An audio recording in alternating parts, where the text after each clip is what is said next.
प्यारे साथी नमस्कार। कैसे हैं आप सभी लोग? आशा करता हूं बहुत अच्छे होंगे। शानदार, स्वस्थ, जबरदस्त, जिंदाबाद और बहुत अच्छी तरीके से आप सभी की पढ़ाई चल रही होगी। मैं आपका भाई संदीप चौधरी आप सभी का स्वागत करता हूं आज की इस क्लास में। मेरे प्यारे दोस्तों, आज की क्लास में हम लोग पढ़ने वाले हैं सुपर 30 सीरीज के अंतर्गत एनालॉजी और सिमिलियर सेट। हालांकि आज सिमिलियर सेट नहीं हो पाएगा। आज की क्लास 1 घंटे की ही रहेगी, क्योंकि मैं क्लास लेने के बाद हॉस्पिटल जाऊंगा। आज माताजी को, मतलब जो मम्मी एडमिट हैं, आज उनकी छुट्टी होनी है वहां से, तो थोड़ा डॉक्यूमेंट वगैरह का काम होता है। आप सभी लोग जानते हैं जब हॉस्पिटल से छुट्टी होती है तो थोड़ा सा व्यस्त रहूंगा इस वजह से, और फिर मुझे दोपहर क्लास भी आके लेनी है। इस वजह से आज की क्लास 1 घंटे रखूंगा, चाहे भले ही फिर मुझे 30 की जगह 31 क्लास भी लास्ट में लेनी पड़ जाए। एक क्लास आगे एक्स्ट्रा बढ़ा दूंगा, कोई दिक्कत नहीं है, ठीक है। लेकिन आपको लिए हर एक टॉपिक कराऊंगा, हर एक टॉपिक इंपॉर्टेंट है। तो मेरे प्यारे दोस्तों, एक बार जल्दी से आ जाएंगे क्लास में। एनालॉजी और सिमिलियर सेट लिखा हुआ है। कल भी एनालॉजी और सिमिलियर सेट ही चलेगा, पार्ट 2। मतलब कल का मतलब मंडे को, क्योंकि मंडे टू फ्राइडे हमारी ये क्लास होगी, ठीक है। तो मेरे सभी प्यारे दोस्त एक बार थम्स अप करेंगे कि आज के सेशन के लिए तैयार हैं। अब सीधा हम केवल और केवल कंटेंट पर चलेंगे।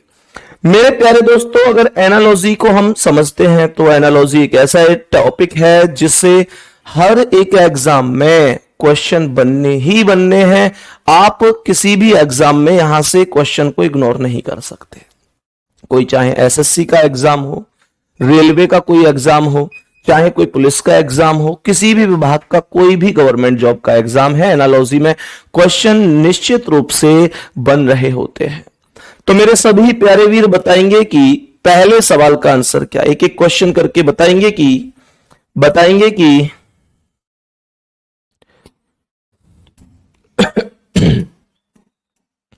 मेरे प्यारे दोस्त, अगर मैं यहां पर बात करूं एनालॉजी, ये सब आप लोग जानते ही हैं। एक तो शब्दों पर आधारित होता है, एक अंकों पर आधारित होता है, और एक होता है अक्षरों पर आधारित। हम हर एक टाइप को पढ़ेंगे, ठीक है जी।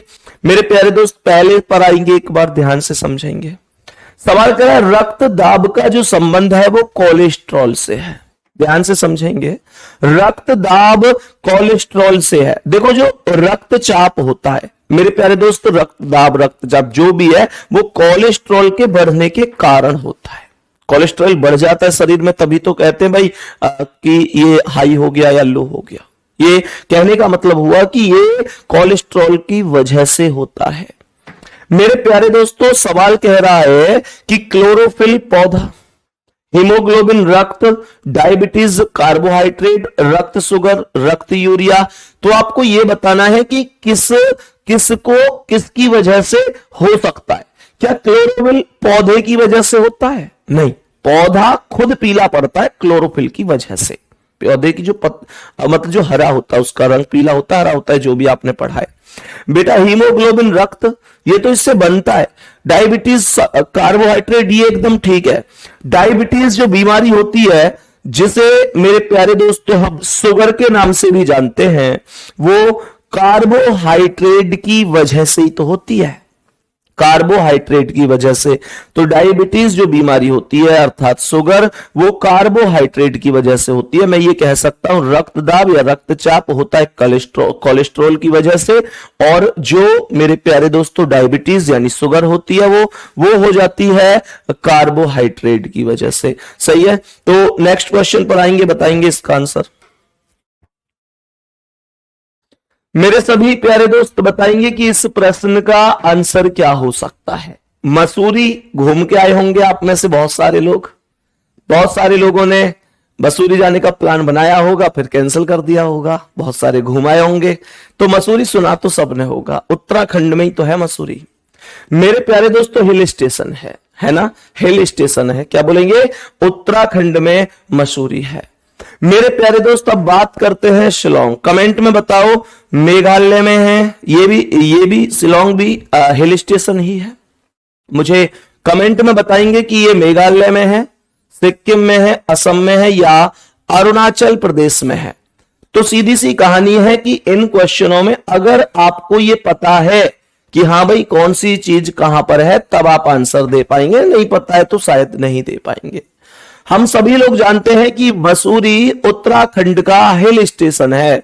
मेरे प्यारे दोस्त, जो शिलोंग है वो मेघालय का हिल स्टेशन है। आराम से भी कर सकते थे भाई, राजधानी भी सीधा सीधा मेघालय की राजधानी शिलोंग ही है ना। कमेंट में बताओ जल्दी से, यस और नो करके, यस और नो करके बताओ, क्या मेघालय की राजधानी शिलोंग है?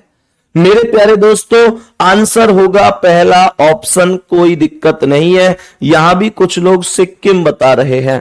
मेरे दोस्त, सिक्किम की राजधानी गंगटोक है, इस चीज को समझेंगे तो कहने का मतलब अरुणाचल, असम की क्या है? असम दिसपुर है ना। चलो नेक्स्ट क्वेश्चन पर बढ़ेंगे, बताएंगे इसका आंसर क्या है। प्रश्न क्या कह रहा है, ध्यान से समझेंगे। प्रश्न यहां पर लिखा हुआ है गवार और यहां पर लिखा हुआ है सभ्य। मेरे प्यारे दोस्तों, गवार और सभ्य में क्या कोई आपस में समानता है? सर समानता तो नहीं है, पर ये एक दूसरे के विलोम है। मैंने कहा ये एक दूसरे के विलोम हैं, तो कहने का मतलब कहते हैं ना कि गवार है, जैसे कह देते हैं किसी व्यक्ति के, अरे वो तो बिल्कुल ही गवार है। इसका मतलब क्या है?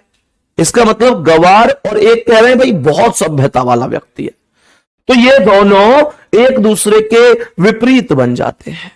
मेरे प्यारे दोस्तों, ऐसे ही यहां पर बताओ कौन विपरीत बन सकता है? तो ये कह रहा है पहला निर्दयी और ये कह रहा है वीर। निर्दयी का अपोजिट वीर नहीं होगा। निर्दयी का अपोजिट क्या होगा? दयावान। और वीर का अपोजिट क्या होगा? कायर। वो ये तो आपस में अपोजिट नहीं है। मैंने कहा जंगली और जानवर, जंगली और जानवर अपोजिट कैसे हो जाएंगे सर? निरक्षर और किताब, सर निरक्षर का तो साक्षर होता है अपोजिट। निरक्षर मतलब बिना पढ़ा, साक्षर मतलब पढ़ा हुआ। मेरे प्यारे दोस्तों, सी ऑप्शन सही है। मेरे प्यारे वीर क्या बोलेंगे? भैया जी अंधेरा और रोशनी दोनों अपोजिट हैं। अंधेरा और रोशनी दोनों अपोजिट होंगे। आंसर सी ऑप्शन होगा। नेक्स्ट क्वेश्चन बताएंगे इसका आंसर क्या है। जल्दी से बताते चलो। इन क्वेश्चनों में तो केवल और केवल आपको यह समझना है कि हां क्वेश्चन क्या बोल रहा है, और आपको फिर पता है। अब जैसे देखो ये सवाल है, यहां पर मुद्रा की बात हुई है। मेरे प्यारे दोस्त, मुद्रा की बात हुई है, तो यहां से हमें एक सीख लेनी चाहिए कि हमको मुद्रा याद होनी चाहिए। विभिन्न देशों की मुद्राएं हमको याद होनी चाहिए। जैसे ये कह रहा है कि भाई भारत का संबंध रुपये से है, तो हम सभी लोग जानते हैं कि भारत की जो मुद्रा है वो रुपया है। ऐसे ही सवाल कर रहा है, बताओ दक्षिण अफ्रीका की जो मुद्रा होगी वो क्या होगी? मेरे प्यारे दोस्त, दक्षिण अफ्रीका की मुद्रा होती है रैंड। क्या बोलेंगे? रैंड।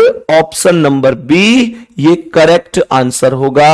ये दक्षिण अफ्रीका की मुद्रा होगी। मैं फिर से एक चीज रिपीट करूंगा, आज यहां पर दक्षिण अफ्रीका की मुद्रा पूछी गई है। यह जरूरी थोड़ी है कि हमेशा दक्षिण अफ्रीका ही पूछेगा, कल को और कोई देश भी लिख सकता है। तो मैं आपसे यही रिक्वेस्ट कर सकता हूं कि आपको मुद्राएं याद होनी चाहिए, राजधानी याद होनी चाहिए, समाधि स्थल याद होने चाहिए, कौन सा शहर किस नदी पर है याद होने चाहिए। मेरे प्यारे दोस्तों, आप सभी लोगों को आविष्कार, आविष्कारक याद होने चाहिए। किस चीज का अध्ययन किस में होता है वो याद होने चाहिए। विभिन्न देशों की प्रमुख एजेंसियां याद होनी चाहिए। विभिन्न जानवरों की आवाजें याद होनी चाहिए। विभिन्न विभिन्न पदों पर काम करने वाले अधिकारियों के नाम याद होने चाहिए। मतलब ये सारी चीजें आपको आनी चाहिए। यहां से कुछ भी क्वेश्चन पूछा जा सकता है। नेक्स्ट क्वेश्चन क्या है? नेक्स्ट क्वेश्चन, अब देखो, जैसे कि मैंने अभी अभी बताया था कि विभिन्न अधिकारियों के पदों की बात हो सकती है, तो यहां पर सेम वही क्वेश्चन आया है। जैसे इसने कहा कि एडमिरल का संबंध भारतीय जल सेना से है। आप सभी लोग जानते हैं कि 3 सेनाएं होती हैं। 3 सेनाएं होती है, जल सेना, वायु सेना और थल सेना। मेरे प्यारे दोस्तों, जो एडमिरल है इसका भारतीय जल सेना से क्या कोई रिलेशन है? सर भारतीय जल सेना का सर्वोच्च अधिकारी एडमिरल होता है। एडमिरल साहब भारतीय जल सेना के सर्वोच्च अधिकारी होते हैं। बात समझ में आ रही है? मेरे प्यारे दोस्त, ये कह रहा है फिर भारतीय वायुसेना, एयरफोर्स की बात कर रहा है। एयरफोर्स में जो सर्वोच्च पदाधिकारी होगा वो कौन होगा? मेरे प्यारे दोस्त बहुत शानदार बता रहे हैं, बहुत शानदार, जल्दी से बताओ। पहला कह रहा है flight lieutenant, air vice marshal, air marshal और एयर चीफ मार्शल। जल्दी से बताएंगे जवाब क्या होगा? सब लोग तुक्का बता रहे हैं। कोई कह रहा है कि फ्लाइट लेफ्टिनेंट होगा, कोई कह रहा है एयर वाइस मार्शल, कोई एयर मार्शल, कोई एयर चीफ मार्शल। मैं हर एक कमेंट को देख पा रहा हूं, ABCD चारों चल रहे हैं। मेरे प्यारे दोस्तों ध्यान रखना है, एयर चीफ मार्शल। क्या बोलेंगे? एयर चीफ मार्शल सर्वोच्च अधिकारी होते हैं किसमें? एयर फोर्स में। कहने का मतलब वायु सेना में। बात समझ में आ गई जी? डी ऑप्शन आपका करेक्ट जवाब है। नेक्स्ट क्वेश्चन पर आते हैं और बताएंगे कि इसका आंसर क्या है। हवाई अड्डे, प्रमुख हवाई अड्डे, कौन सा अड्डा कहां पर स्थित है? आपको आने चाहिए, जल्दी से बोलेंगे एक बार। कितने समझो। पालम का संबंध है दिल्ली से। कह रहा है कि पालम का जो संबंध है वो दिल्ली से है। मेरे प्यारे दोस्त यहां पर कह रहा है दमदम, तो हम सभी लोग जानते हैं मेरे प्यारे दोस्तों, ये जो पालम है ना, हम सभी को पता है कि इंदिरा गांधी अंतर्राष्ट्रीय हवाई अड्डा, जिसे पूर्व में पालम हवाई अड्डे के नाम से जाना जाता था, अब पालम नहीं रहा उसका नाम, अब नाम बदलकर इंदिरा गांधी अंतर्राष्ट्रीय हवाई अड्डा कर दिया गया है। वो दिल्ली में स्थित है। तो बस सीधी सी बात है कि क्वेश्चन में दमदम बोल रहा है। मेरे प्यारे दोस्तों दमदम कहां पर है? ये कोलकाता में है। दमदम का नया नाम बताएंगे, दमदम का नया नाम बताएंगे। जैसे इंदिरा गांधी अंतर्राष्ट्रीय हवाई अड्डा कौन सा हो गया? पालम। अब पालम तो पालम नहीं रहा, इंदिरा गांधी अंतर्राष्ट्रीय हवाई अड्डा बन गया। तो मेरे प्यारे दोस्तों ऐसे ही दमदम का भी नाम चेंज हुआ है। एक बार बताएंगे कि क्या नाम हुआ है, कमेंट में बताएंगे। कोलकाता में स्थित है, नाम हुआ है नेताजी सुभाष चंद्र बोस अंतर्राष्ट्रीय हवाई अड्डा। बात समझ में आ रही है? तो मैंने क्या बोल दिया? मैंने कहा Kolkata, D option correct answer है। इसमें कोई भी दिक्कत परेशानी होनी नहीं चाहिए। बात समझ में आ रही है मेरे प्यारे दोस्तों? क्या ये समझ में आई कहानी? नेक्स्ट क्वेश्चन पर आएंगे और बताएंगे इसका आंसर क्या है। नेक्स्ट क्वेश्चन पर आएंगे और बताएंगे कि इस प्रश्न का आंसर क्या होगा। समझेंगे ध्यान से।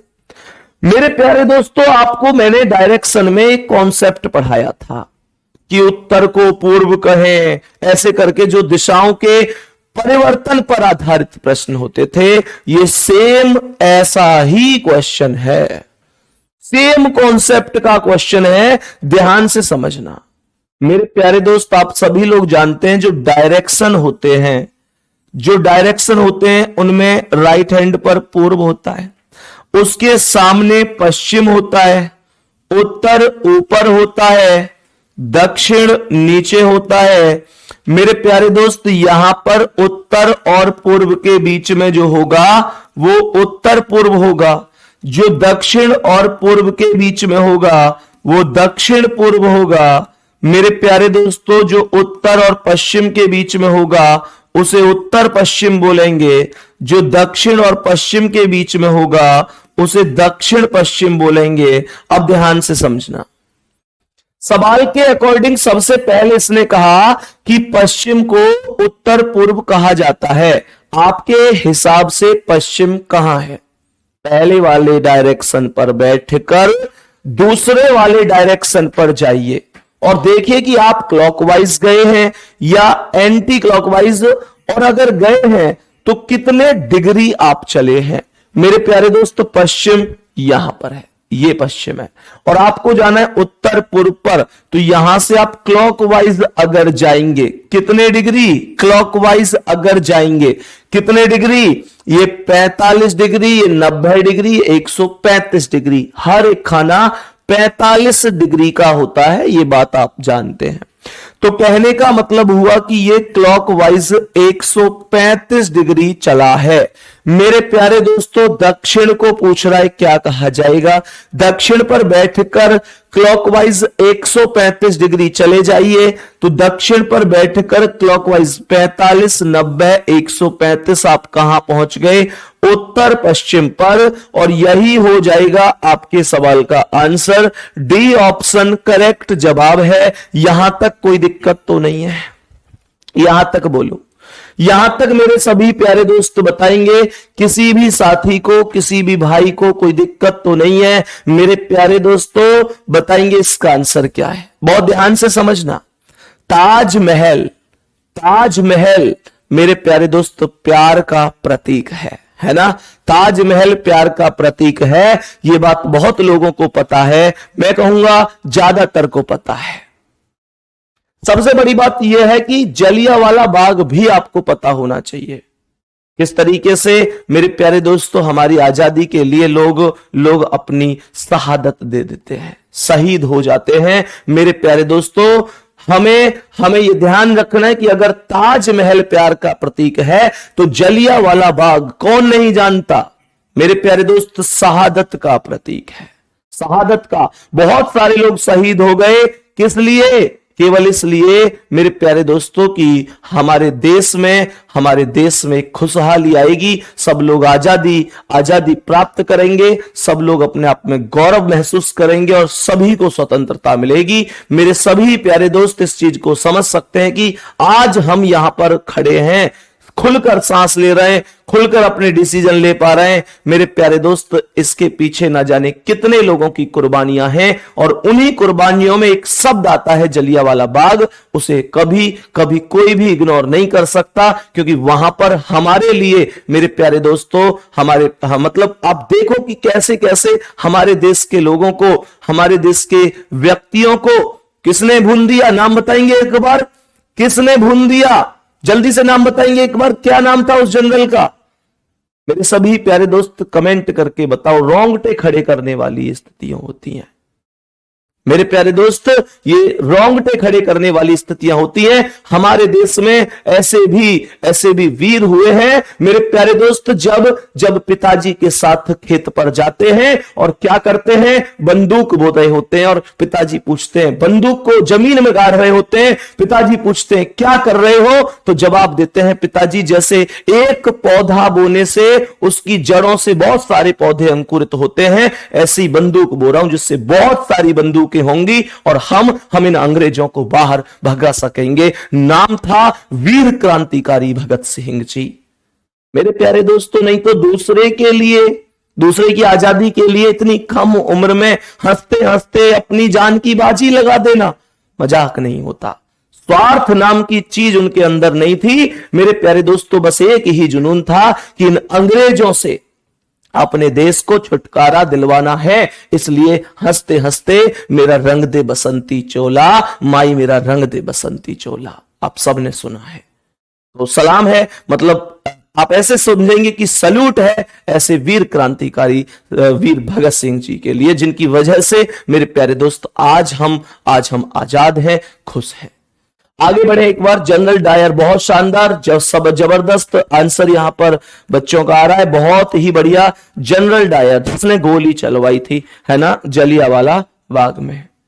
मेरे प्यारे दोस्त नेक्स्ट क्वेश्चन पर आएंगे और बताएंगे कि हाँ, तो इसका जवाब शहादत हो गया, बी ऑप्शन करेक्ट है। बताएंगे इसका आंसर क्या है। मेरे सभी प्यारे दोस्त जल्दी से बताएंगे। सभी प्यारे दोस्त ध्यान से समझने की कोशिश करेंगे इस प्रश्न को।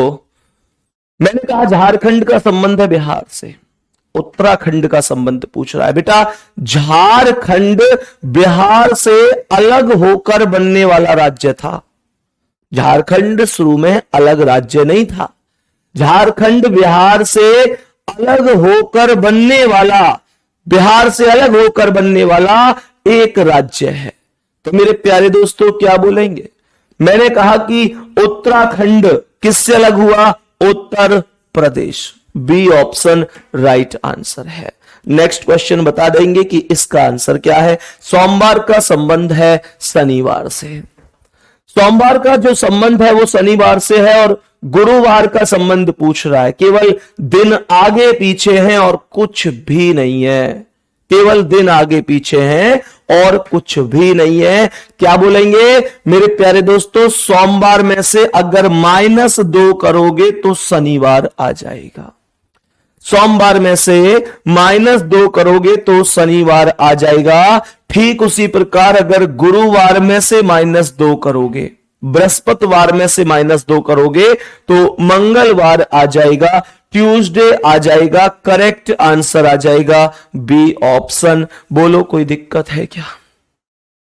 मेरे सभी प्यारे दोस्त बताएंगे कोई दिक्कत परेशानी इस प्रश्न में किसी को? आगे बढ़ूं मैं, नेक्स्ट क्वेश्चन पे चलूं। आओ आज की क्लास के अगले सवाल पर।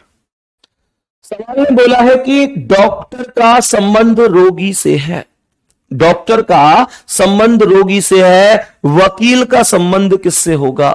मेरे प्यारे दोस्तों डॉक्टर रोगी का उपचार करता है, उसी प्रकार वकील किसके लिए मुकदमा लड़ता है? मुवक्किल, जो उसका क्लाइंट बोलते हैं आप उसे मुवक्किल होता है। ग्राहक मत समझ लेना, ग्राहक मत समझ लेना, मुवक्किल आंसर है। नेक्स्ट क्वेश्चन, गश्त का संबंध है सुरक्षा से।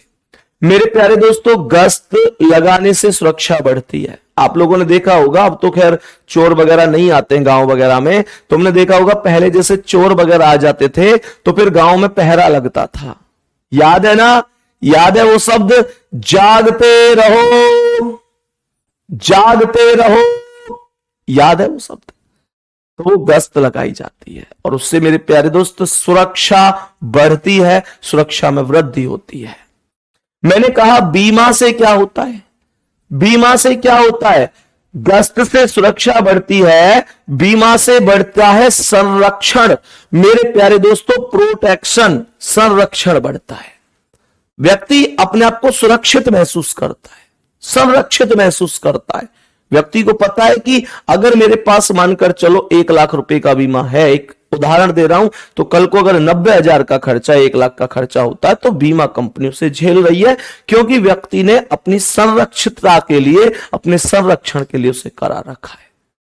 मेरे प्यारे दोस्त मैं आप सभी से मतलब एक थोड़ा सा इस सवाल से हटकर भी एक सलाह जरूर दूंगा, एक सलाह जरूर दूंगा कि भले ही छोटा सही, लेकिन अपनी लाइफ में अपना इंश्योरेंस, हेल्थ इंश्योरेंस जरूर कराइएगा। मेरे प्यारे दोस्त हेल्थ इंश्योरेंस जरूर कराइए। मैं ये नहीं कह रहा कि इस कंपनी से कराओ उसके कराओ, मैं किसी का प्रचार थोड़ा ही करूंगा, लेकिन आपको जो अच्छा लगे, आपको जो अच्छा लगे हेल्थ इंश्योरेंस जरूर कराओ, जिसमें आप भी शामिल हो, आपके माता पिता शामिल हो, भाई बहन शामिल हो, शादी हो गई है तो पत्नी जी भी शामिल हो, बच्चे शामिल हो। बहुत जरूरी है, बहुत ज्यादा जरूरी है। किसी का भी कराओ। मैं अगर किसी का नाम यहां ले दूंगा तो बच्चों को लगेगा, कुछ लोगों को, भैया प्रचार कर रहे हैं किसी का, तो मैं नाम तो किसी का नहीं लूंगा, क्योंकि मैं जानकारी दे रहा हूं आपकी सुरक्षा के हिसाब से। मेरे प्यारे दोस्तों वास्तविकता तो मैं यही कहूंगा कि भगवान करे कभी किसी को हॉस्पिटल को देखने की भी जरूरत ना पड़े। हॉस्पिटल कोई अच्छी चीज थोड़े ही है यार। मैं कहूंगा भगवान करे आपको हॉस्पिटल कभी जाना ही ना पड़े। आपका बीमा है, बेशक खाली चला जाए, आपको ना जाना पड़े, लेकिन वास्तविकता यही है कि जब मेरे प्यारे गुड्डा एक मोटा खर्चा होता है हॉस्पिटल का, एक इतना लंबा बिल बन के आता है, तब मध्यम वर्गीय परिवार टूट जाता है अगर बीमा ना हो तो। ये कड़वी सच्चाई है, ध्यान रखना। मैंने कहा कड़वी सच्चाई है मेरे प्यारे दोस्त, अगर बीमा नहीं है तो मध्यम वर्गीय परिवार का आदमी 1-2 लाख रुपए में ही कर्ज में चला जाता है। ये बात आप अच्छी तरह से जानते हैं। हम सब मध्यम वर्गीय परिवार के ही लोग हैं, हमारे पास अपार संपत्ति नहीं है, तो ये चीज मैं जरूर कहूंगा कि आपको ये चीज करा लेनी चाहिए। नेक्स्ट क्वेश्चन पर आएंगे, नेक्स्ट क्वेश्चन पर आएंगे। तो यहां से बीमा से संरक्षण बढ़ रहा है, बी ऑप्शन राइट आंसर है। भाई पूछ रहे हैं कमेंट में, भैया कौन सा वाला बढ़िया है?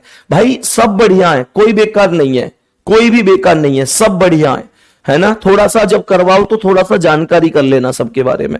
बताएंगे कि इस प्रश्न का आंसर क्या है। सवाल यहां पर लिखता है कि कबूतर का संबंध है शांति से, कबूतर का संबंध शांति से है ना। तो सवाल कह रहा है कि श्वेत ध्वज का संबंध किससे है? बेटा यहां पर प्रतीक की बात हुई है। कबूतर शांति का प्रतीक होता है और श्वेत ध्वज प्रतीक होता है आत्मसमर्पण का।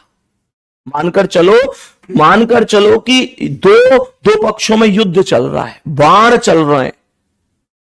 मेरे प्यारे दोस्तों, दो में बाण चल रहे हैं, ए और बी दो पक्ष हैं। अगर ए पक्ष अपने रथ पर श्वेत तिरंगा दिखा दे तो इसका मतलब होता है कि बी अब उस पर वार नहीं करेगा। इसका मतलब है ए ने आत्मसमर्पण कर दिया है, ए ने अपने हथियार डाल दिए हैं, घुटने टेक दिए हैं और बी को बोल दिया है कि आप जीत गए, मैं आत्मसमर्पण करता हूं। यह आत्मसमर्पण का प्रतीक होगा। सही है, श्वेत ध्वज करेक्ट आंसर हो जाएगा सी ऑप्शन। मेरे प्यारे दोस्त, कबूतर किसका बोला? शांति का। इस तरीके से कलर और उनके प्रतीक आपको याद होने जरूरी है, ठीक है ना। चलो तो बताएंगे कि इसका आंसर क्या है। पढ़ाई का संबंध ज्ञान से है, पढ़ाई का संबंध ज्ञान से है, तो सवाल कहता है कार्य का संबंध किससे हो जाएगा? पढ़ाई करने से ज्ञान की प्राप्ति होती है, कार्य करने से अनुभव मिलता है। काम करो तो अनुभव आता ही आता है, ये आप लोग जानते हैं। कहते हैं कुछ करते रहो, जीवन में रुकना नहीं है। कुछ मिले या ना मिले, लेकिन अनुभव जरूर मिलेगा। तो मेरे प्यारे दोस्तों, कार्य करने से अनुभव आता है, एक्सपीरियंस बढ़ता है। आंसर ए ऑप्शन करेक्ट हो जाएगा। आंसर ए ऑप्शन करेक्ट हो जाएगा। नेक्स्ट क्वेश्चन बताएंगे इसका आंसर क्या है। भविष्यवाणी का संबंध भविष्य से है। भविष्यवाणी का जो संबंध है वो भविष्य से है। तो भविष्यवाणी भविष्य के लिए ही तो की जाती है, हाँ या ना भाई? भविष्यवाणी तो करते कि भारत वर्ल्ड कप जीतेगा, ये भविष्य के लिए। जीतेगा, गागी गे का प्रयोग याद आ रहा है ना, फ्यूचर। तो मेरे प्यारे दोस्तों, पश्चाताप क्या है? पश्चाताप होता है बीते हुए समय के लिए। बीते हुए समय का मतलब क्या हो गया? इसका मतलब हो गया मेरे प्यारे दोस्त, इसका मतलब हो गया पश्चाताप का मतलब पास्ट के लिए, कि काश में पढ़ लेता तो पास हो जाता।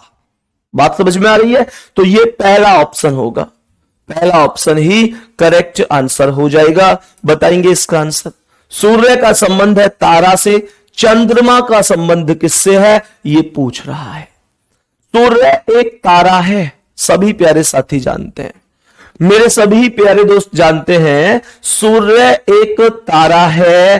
कहने का मतलब जो सन है वो स्टार है, तो मून क्या है? सैटेलाइट है, जिसे हम उपग्रह के नाम से जानते हैं। हम सभी जानते हैं कि सूर्य जिस प्रकार एक तारा है, चंद्रमा एक उपग्रह है। डी ऑप्शन आपका राइट आंसर है। किसी को कोई दिक्कत है क्या? मैं नेक्स्ट क्वेश्चन पे चलूं जी, आज की क्लास के अगले सवाल की ओर बढ़ूं जी। नेक्स्ट क्वेश्चन क्या है? चिकित्सक का संबंध है अस्पताल से। खगोल विज्ञानी का पूछ रहा है। चिकित्सक मतलब डॉक्टर, आपको कहां मिलेगा? चिकित्सक मतलब डॉक्टर आपको कहां पर मिलेंगे? मेरे प्यारे दोस्त, डॉक्टर मिलेंगे हॉस्पिटल में। आपको चिकित्सक से मिलना है, कहां मिलने जाना पड़ेगा?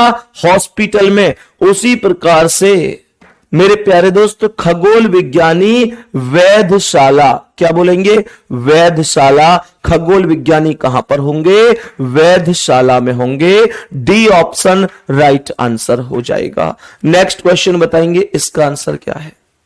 मेरे सभी प्यारे दोस्त बताएंगे इस प्रश्न का आंसर क्या हो जाएगा।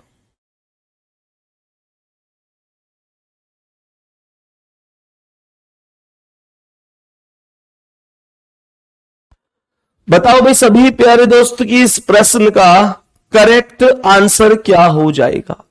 अर्जेंटीना का संबंध पेशो से है। सवाल ने कहा अर्जेंटीना का संबंध है पेशो। अर्जेंटीना की मुद्रा का नाम है पेशो। सवाल कह रहे जापान का, जापान की मुद्रा का नाम कौन नहीं जानता? बचपन से पढ़ते आ रहे हो। जापान की मुद्रा येन है। क्या बोलेंगे? जापान की मुद्रा येन है। ए ऑप्शन राइट आंसर हो जाएगा। जापान की मुद्रा का नाम क्या बोलेंगे? येन बोलेंगे। नेक्स्ट क्वेश्चन पर बढ़ जाओ। शतुरमुर्ग क्या है? पक्षी। शतुरमुर्ग पक्षी वर्ग में आता है। मेरे प्यारे दोस्तों, मेढक कौन से वर्ग में आएगा? जल्दी से बताओ, खूब पढ़ा है हमने। शतुरमुर्ग पक्षी वर्ग में आता है। मेढक कौन से वर्ग में आएगा? मेढक कौन से वर्ग में आएगा? मेरे प्यारे दोस्तों, शतुरमुर्ग पक्षी वर्ग में आ रहा है। मेढक कौन से वर्ग में है? मेढक होता है उभयचर वर्ग में। उभयचर का मतलब जो जल और थल दोनों में रह ले। और मेढक को आप जानते हैं पानी में भी रह सकता है और जमीन पर भी रह सकता है, तो इसे हम उभयचर वर्ग में बोलेंगे। और आंसर हो जाएगा मेरे प्यारे दोस्तों ऑप्शन नंबर डी। आंसर हो जाएगा option number D. Next question बताएंगे इसका आंसर क्या है। बहुत ध्यान से बताएंगे इस सवाल का आंसर। मेरे सभी प्यारे दोस्त बहुत ध्यान से बताएंगे कि इसका आंसर क्या होगा। पीडियाट्रिशियन का संबंध बच्चे से है।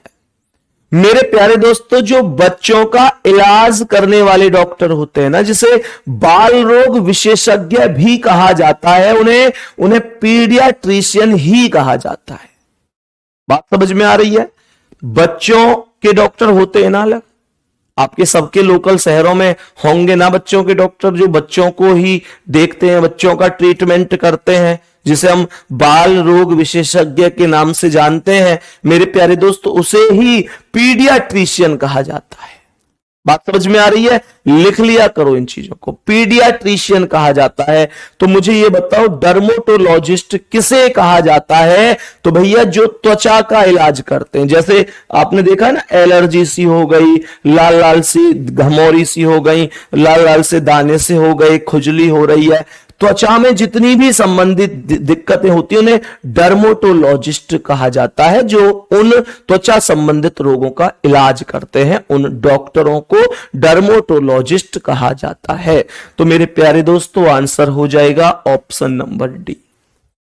नेक्स्ट क्वेश्चन पर आओ, बताएंगे इसका आंसर क्या है। प्रतिरोध का संबंध किससे है? प्रतिरोध का संबंध बोला है ओम से। बात समझ में आ रही है? मेरे प्यारे दोस्तों, मात्रक आ गए, मात्रक याद होने चाहिए। फिर आपको कल को किसी का भी पूछ सकता है। ये सारे क्वेश्चन जो मैं करा रहा हूं, ये आए हुए प्रीवियस ईयर में, लेकिन अब हर बार यही आते रहेंगे ये तो जरूरी नहीं है। लेकिन पूछेगा तो ऊर्जा की नहीं पूछेगा, किसी और की पूछेगा, मात्रक तो पूछेगा। तो प्रतिरोध का जो मात्रक होता है वो ओम होता है। उसी प्रकार मेरे प्यारे दोस्तों, जो ऊर्जा का मात्रक होता है, हम सभी लोग जानते हैं, वो जूल होता है। ऊर्जा का मात्रक क्या बोलेंगे? ऊर्जा का मात्रक जूल बोलेंगे। ठीक है जी। नेक्स्ट क्वेश्चन बताएंगे इसका आंसर क्या है। सवाल ने कहा, मैंने कहा था ना कि कौन सा शहर किस नदी के तट पर स्थित है, वो भी आपको पता होना चाहिए। तो मेरे प्यारे दोस्त, इसने बोला कि लखनऊ का जो संबंध गोमती से है, लखनऊ शहर जो है वो गोमती नदी के किनारे बसा हुआ है। लखनऊ वालों, खूब आप लोगों ने देखा होगा। मेरे प्यारे दोस्तों, वाराणसी कहां है? वाराणसी वालों का नंबर है, बताएंगे जल्दी से। गंगा नदी के किनारे, गंगा नदी के किनारे, गंगा नदी के किनारे है। बी ऑप्शन राइट आंसर है ना, गंगा नदी के किनारे। बहुत बढ़िया, बहुत ही शानदार, बहुत शानदार, जबरदस्त। नेक्स्ट क्वेश्चन आइएगा, बताएंगे इसका आंसर। अब यहां पर मेरे प्यारे दोस्तों, आप सभी लोग जानते हैं कि किसी के उत्पादन को, किसी के अध्ययन को क्या कहा जाता है, वो समझना है। सभी प्यारे दोस्त आंसर बताएंगे इस प्रश्न का।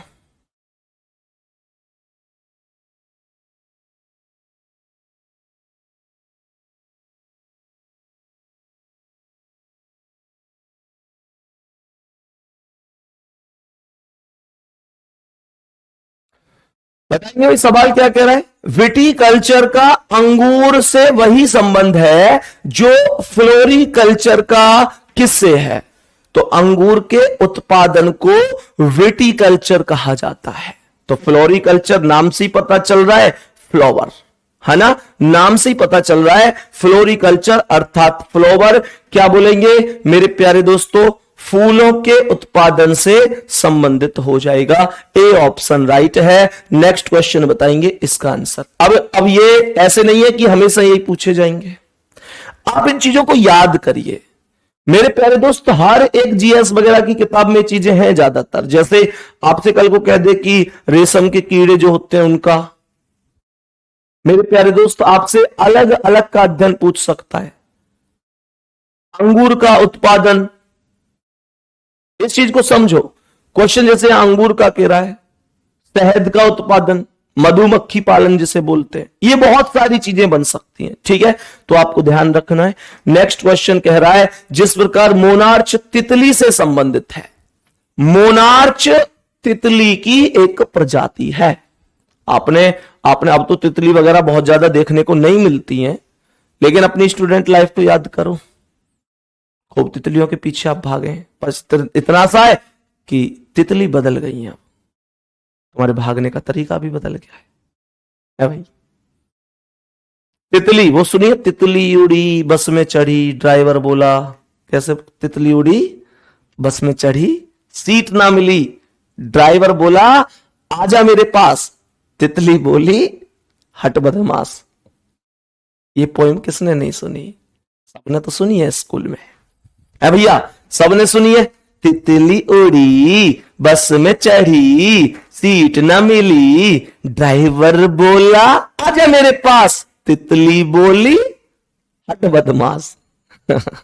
चलो खैर जो भी है, मोनार्च तितली की ही एक प्रजाति होती है। और मांबा बहुत जहरीला सांप होता है, ध्यान रखेंगे। मांबा एक सांप की प्रजाति होती है और ये दुनिया के जो बहुत जहरीले सांप होते हैं उनमें इसका नाम गिना जाता है। उनमें मतलब ऐसे समझो कि जहरीले सांपों में इसकी गिनती होती है। सही है जी, तो बता दो कि आंसर क्या हो जाएगा, बी ऑप्शन।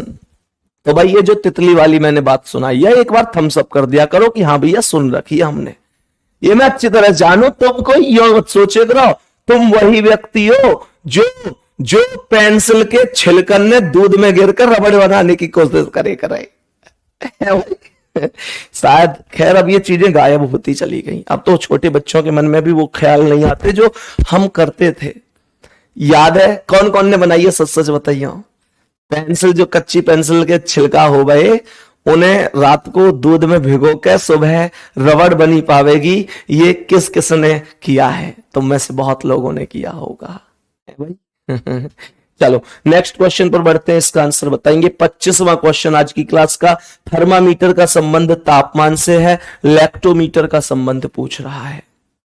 मेरे सभी प्यारे दोस्त जानते हैं कि थर्मामीटर तापमान बताता है, ये मापने वाले यंत्र हैं, ये आपको पता होना चाहिए कि कौन क्या मापता है।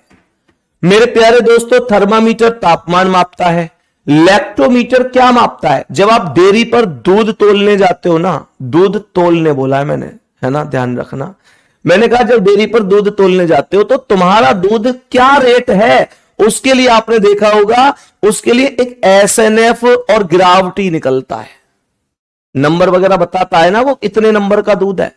तो भैया जिससे वो बताता है चेक करके कि तुम्हारे दूध का एसएनएफ क्या है, उसकी ग्राविटी क्या है, मेरे प्यारे दोस्त वो जो मापने वाला यंत्र होता है उसे लैक्टोमीटर कहा जाता है। दूध की शुद्धता को मापता है, पानी मिला रखा है तो नंबर नहीं बताएगा ज्यादा। तो ये दूध की शुद्धता को मापने वाला यंत्र होता है लैक्टोमीटर। जवाब हो जाएगा डी ऑप्शन। ठीक है जी मेरे प्यारे वीर, अब हम यहां से क्वेश्चनों पर चलेंगे जो अंग्रेजी वाले क्वेश्चन है। मैंने आपको हिंदी वाले बहुत क्वेश्चन कराए, 25 क्वेश्चन हमने पढ़े जो शब्दों वाले क्वेश्चन हो सकते हैं। आपने अपना अपना स्कोर भी चेक किया होगा कि आपका स्कोर कितना बना है, वो आपको पता होगा। मैं किसी को ये बात नहीं पूछूंगा कि भाई कितना कितना स्कोर है, क्योंकि आपकी कमियां आपको पता चले वो सबसे बढ़िया है, क्योंकि सुधारनी भी तो आपको ही है। मेरे प्यारे दोस्त नेक्स्ट क्वेश्चन पर आएंगे और बताएंगे इसका आंसर क्या है। नेक्स्ट क्वेश्चन पर आएंगे और बताएंगे इसका आंसर क्या है। अब ये जो क्वेश्चन है, ये क्वेश्चन कहने को एनालॉजी है, लेकिन अगर यही क्वेश्चन इस भाषा में आ जाता कि किसी सांकेतिक भाषा में CGRT को DJWA लिखा जाता है, तो बताइए XUKM को कितना लिखा जाएगा। तब ये क्वेश्चन सीधा पहुंच जाता कोडिंग डिकोडिंग में, और दोनों ही केस में आपको याद रखने हैं इन अक्षरों की प्लेस वैल्यू। बस खत्म सवाल, कुछ है ही नहीं फिर सवाल में अगर आपको प्लेस वैल्यू याद है तो। जैसे C कितने पर है 3 पर, G कितने पर 7 पर, R 18 पर और T कितने पर 20 पर। यहां पर चेक करो D 4, J 10, W 23 और A 1। तो यहां पर ध्यान से देखो, ये 3 है और ये 4 है, इसका मतलब +1 हुआ है। यहां पर ये 7 और ये 10, इसका मतलब 7 और 3 10, ये +3 हुआ है। ये 18 और ये 23, इसका मतलब 18 + 5 5 प्लस है। ये कितना है 20 और ये 1 को तो मैं 27 भी लिख सकता हूं, क्योंकि Z 26 खत्म, दोबारा से घूमकर 27 पर A आएगा। तो मेरे प्यारे दोस्तों, ये 20 + 7 अर्थात मैं 7 प्लस कर सकता हूं 27। तो ये कॉन्सेप्ट है 1 3 5 7 को जोड़ा गया है। मेरे प्यारे दोस्तों, अब यहां समझो, X 24 पर है, U 21 पर है, K 11 पर है, M 13 पर है। तो यहां पर सबसे पहले 24 और 1 25 पर Y आ जाएगा। 24 और 1 25 पर क्या आ जाएगा Y। यहां पर मेरे प्यारे दोस्तों 21 और 3 24 पर X आ जाएगा, बोलो हाँ या ना। फिर 11 और 5 16 पर P आ जाएगा, और 13 और 7 20 पर T आ जाएगा। तो ये आंसर बनेगा ऑप्शन नंबर D। किसी को कोई दिक्कत परेशानी हो इस सवाल में तो बता सकता है। किसी भी प्यारे साथी को प्रश्न में कोई भी दिक्कत परेशानी हो तो बता सकता है कि भैया यहां से मेरी समझ में नहीं आया। सही है भाई, वो मुझे बता सकता है। नेक्स्ट क्वेश्चन पे चल रहा हूं और बताएंगे इसका आंसर क्या है। नेक्स्ट क्वेश्चन पे आएंगे और बताएंगे कि इसका आंसर क्या होगा। बोलो भाई, जल्दी से बोलेंगे एक बार सवाल का जवाब क्या हो सकता है। सबसे पहला काम, आपको प्लेस वैल्यू एकदम रटी होनी चाहिए। जल्दी से बोलो आंसर क्या होगा। आंसर क्या होगा। मैंने कहा G 7 पर है, P 16 पर, H 8 पर और D 4 पर। मैंने यहां पर लिखा K 11 पर, T 20 पर, L 12 पर, H 8 पर। तो ये आएगा 7 से 11 मतलब +4, 16 से 20 मतलब ये भी +4, 8 से 12 मतलब ये भी +4 और 4 से 8 ये भी +4। हर एक लेटर +4 हुआ है। हर एक लेटर +4 हुआ है।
बताओ भाई,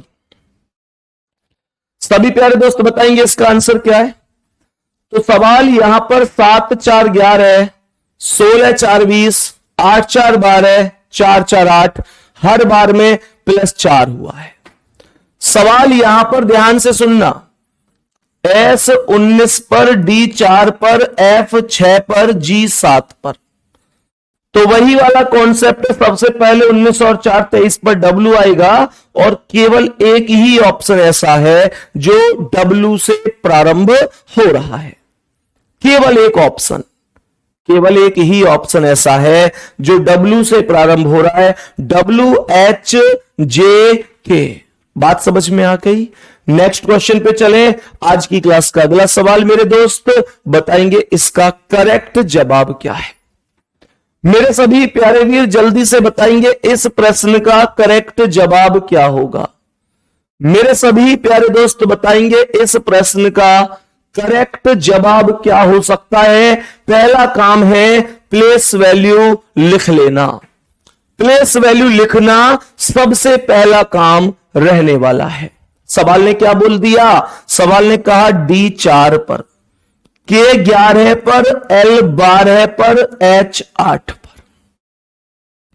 मेरे प्यारे दोस्तों जब इसे आगे बढ़ेंगे तो G7 पर है, P16 पर है, S19 पर है और Q17 पर है। तो ये आएगा 4 से 7 मतलब +3। ये 11 से 16 मतलब +5, 12 से 19 मतलब +7। क्या बोला? +7 हो जाएगा। और यहां पर 8 से 17, तो ये 8 में 9 जोड़ेंगे तो 17 आएगा।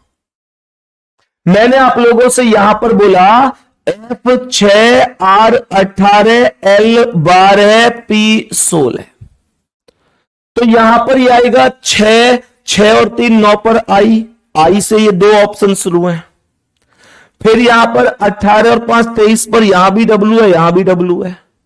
फिर आएगा 12 और 7 19 पर S और केवल IWS D ऑप्शन में स्टार्टिंग में है।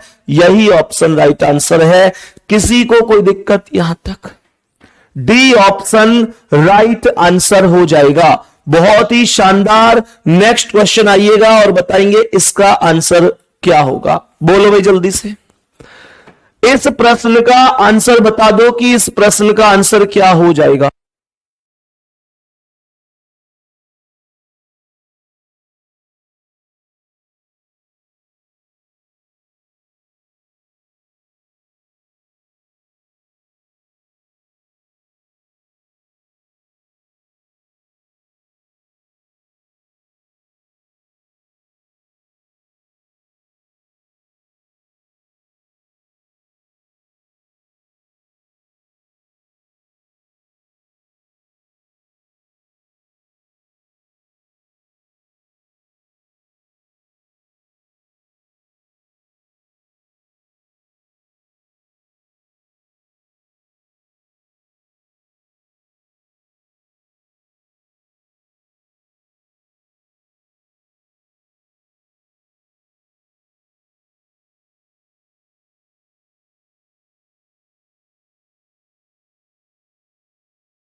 हाँ जी बताइए एक बार इस सवाल का आंसर।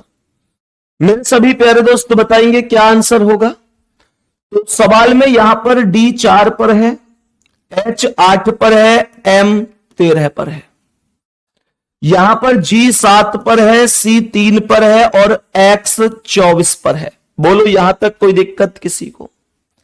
तो लॉजिक यह है कि 4 से 7 बना है मतलब +3 हुआ है। यहां पर 8 से 3 बना है मतलब -5 हुआ है और 13 से 24 बना है मतलब +11 हुआ है। तो +3 -5 +11, बस इतना सा ही कॉन्सेप्ट है। अब सवाल में मैं यहां से आगे बढ़ूं तो K11 पर, O15 पर और T20 पर। सही है जी। तो यहां पर यह आएगा 11 और 3 14 पर N, एन से सारे शुरू हैं। कह रहा है 15 में से 5 गए तो 10 पर जे, तो जे आया है केवल सी ऑप्शन में। एन के बाद जे केवल सी ऑप्शन में है, तो यही आपका करेक्ट आंसर है। यही आपका करेक्ट आंसर हो जाएगा, इसमें कोई दिक्कत नहीं होनी चाहिए। आगे बढ़ जाऊं, नेक्स्ट क्वेश्चन पर चलूं, बताओ इसका आंसर क्या है। मेरे सभी प्यारे दोस्त बताएंगे कि इस प्रश्न का करेक्ट आंसर क्या हो जाएगा। इस प्रश्न का करेक्ट आंसर क्या हो जाएगा, सभी प्यारे दोस्त जल्दी से बताएंगे। सही आंसर क्या है, प्लेस वैल्यू लिख लीजिए और आराम से क्वेश्चन बताइए।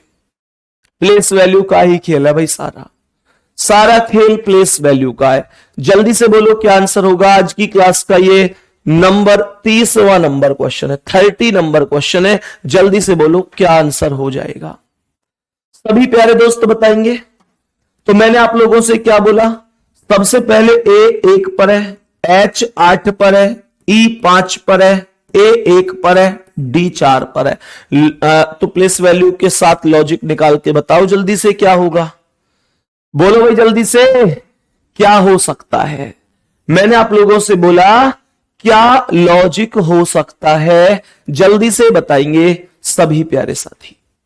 मेरे सभी प्यारे दोस्त जल्दी से बोलो कि क्या लॉजिक लगाया जा सकता है, करेक्ट लॉजिक इस क्वेश्चन में। सभी प्यारे दोस्त करो, लिख के भेजो, एक बार आंसर मत भेजो, ऐसे भेजो कि क्या लॉजिक लगाया है आपने। मेरे प्यारे दोस्त ऐसे लिखिए कि कौन सा लॉजिक लगाया है आप लोगों ने इस क्वेश्चन में। लॉजिक भेजो, लॉजिक क्या लॉजिक है बताओ जल्दी से। मेरे सभी प्यारे वीर जल्दी से बताओ क्या लॉजिक हो सकता है।